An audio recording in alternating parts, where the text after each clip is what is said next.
অনুসন্ধানের শুরুতেই একটি মামলা নজরে আসে।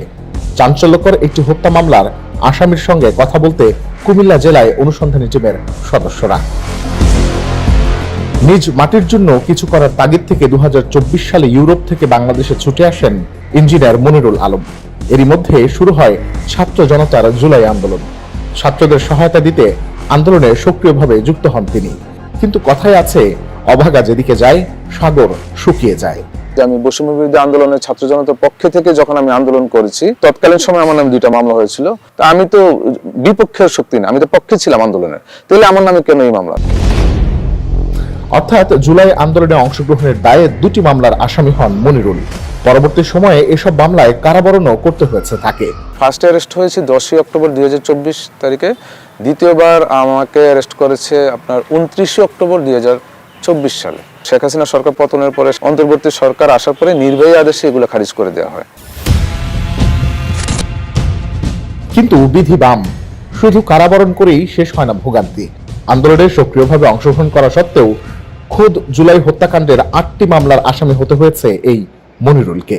আমি আজকে প্রায় 14 মাসের মতো আমি আমার বাড়িতে ঘুমোতে পারি না, আমি বাড়িতে যেতে পারি না, আমি আমার স্ত্রী সন্তানকে দেখতে পারি না। কি যে দুর্বিষহ জীবন যাপন করতেছে আমি ভাষায় প্রকাশ করতে পারবো না। টোটাল আমার নামে বর্তমানে 8টা মামলা দিয়েছে। প্রশ্ন ওঠে, আন্দোলনের সঙ্গে সক্রিয়ভাবে যুক্ত থেকেও কিভাবে হত্যাকাণ্ডের মামলার আসামি হলেন মনিরুল?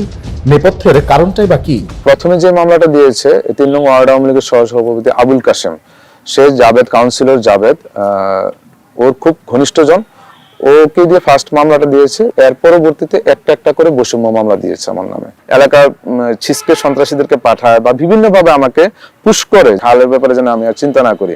খাল দখল সংক্রান্ত বিষয়ে ডিসি অফিসের কাছে জমা দেওয়া অভিযোগপত্রে মেলে মনিরুলের সোচ্চার থাকার প্রমাণ। শুধু নথি পর্যবেক্ষণ করেই নয়, মনিরুলের দেয়া তথ্য অনুযায়ী সরেজমিনে অনুসন্ধানে দেখা মেলে দখলের প্রমাণ। দর্শক, পাখির চোখে দেখে নিন কতটা সুনিপুণভাবে দখল করা হয়েছে সরকারি খাল।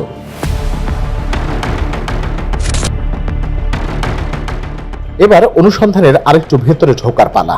শুধু মনিরুলের কথায় পুরোপুরি বিশ্বাস না রেখে বাদীর বক্তব্যও শুনতে চায় টিম আন্ডার কভার।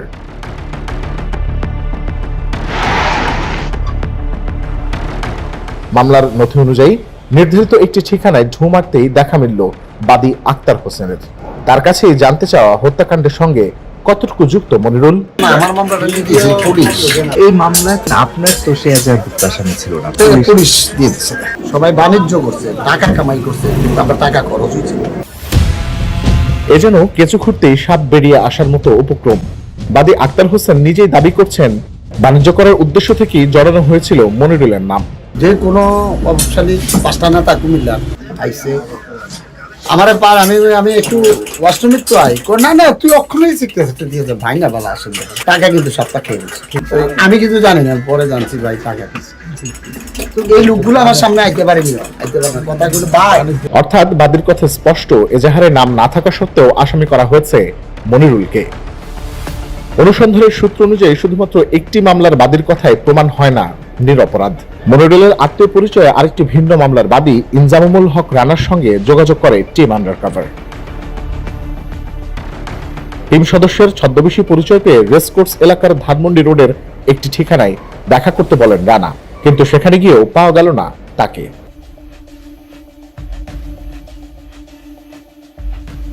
রানাকে খুঁজে বের করতে আরেকটি ঠিকানায় হাজির হলো টিম আন্ডার কভার। সেখানেই দেখা মেলে রানার, কিন্তু কৌশল করে কথা বলতেই বেরিয়ে আসলো থলের বিড়াল। মনে করে কালকে বলে ছাত্ররা করছে, কিন্তু না, আমরা কি করছি 5 হাজার কবিতা জামা থেকে তালিকা নিয়েছি, বিমি থেকে তালিকা নিয়েছি, আমি নিজের তালিকা করছি। ওই কি করছে, আপনার সাথে ব্যক্তিটা খোপ আছে, খোপের কারণে কিন্তু ফাইন বেন তালিকা গেছি। শুধু এই ঘটনা 4 তারিখ আমার সাথে আন্দোলন করছে একটা, সে আমরা আসেন। অর্থাৎ অর্থ আয়ের উদ্দেশ্যেই মূলত মামলাগুলো করা হয়েছিল। রানার দাবি, মামলা দায়ের করার কারণে উল্টো লজ্জায় পড়তে হয়েছে তাকেও। জুলাই হত্যাকাণ্ডের ঘটনায় দায়ের করা মামলা কিভাবে পরিণত হয়েছে দুষ্টচক্রের মামলা বাণিজ্যে, রানার কথাই যেন সেসব বিষয়ে পুরোটাই স্পষ্ট।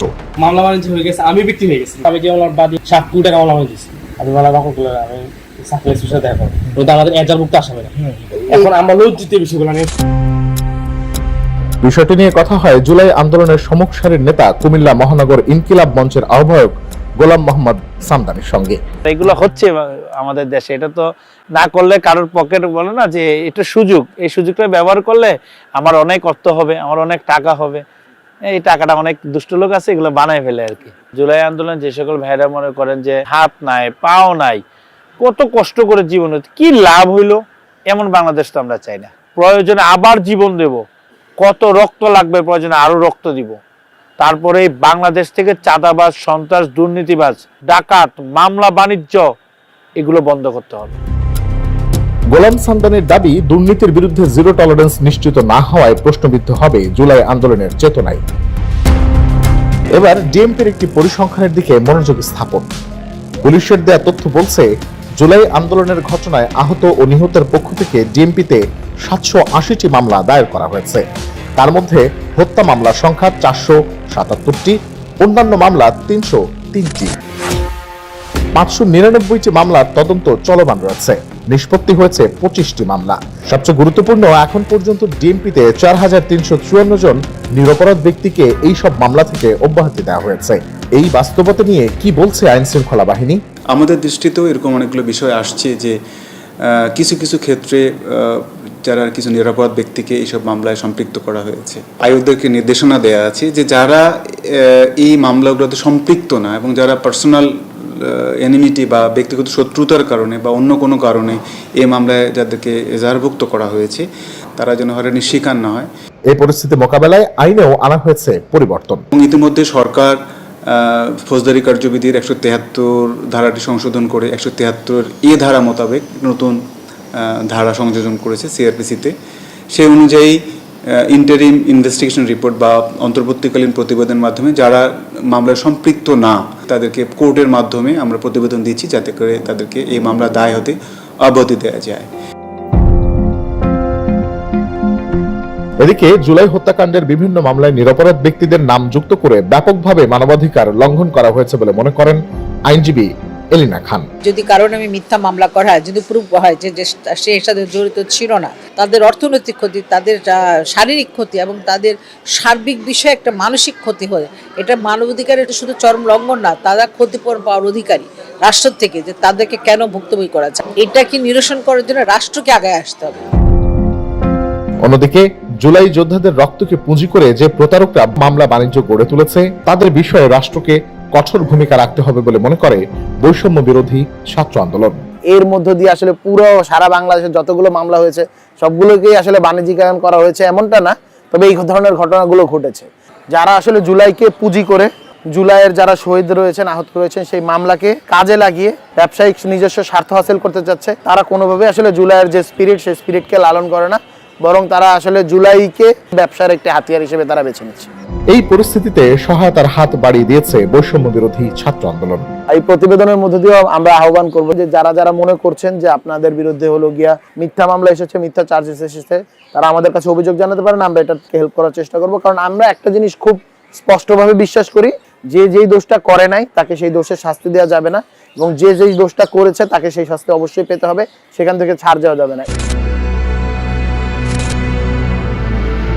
রক্তের ইতিহাস যখন ন্যায় বিচারের দাবিতে জ্বলে ওঠে তখন তাকে থামানো যায় না কোনো দুষ্ট চক্রের বাণিজ্যে। সত্য চাপা পড়ে থাকতে পারে, কিন্তু হারিয়ে যায় না, বরং একদিন তা আলোয় ফিরবেই।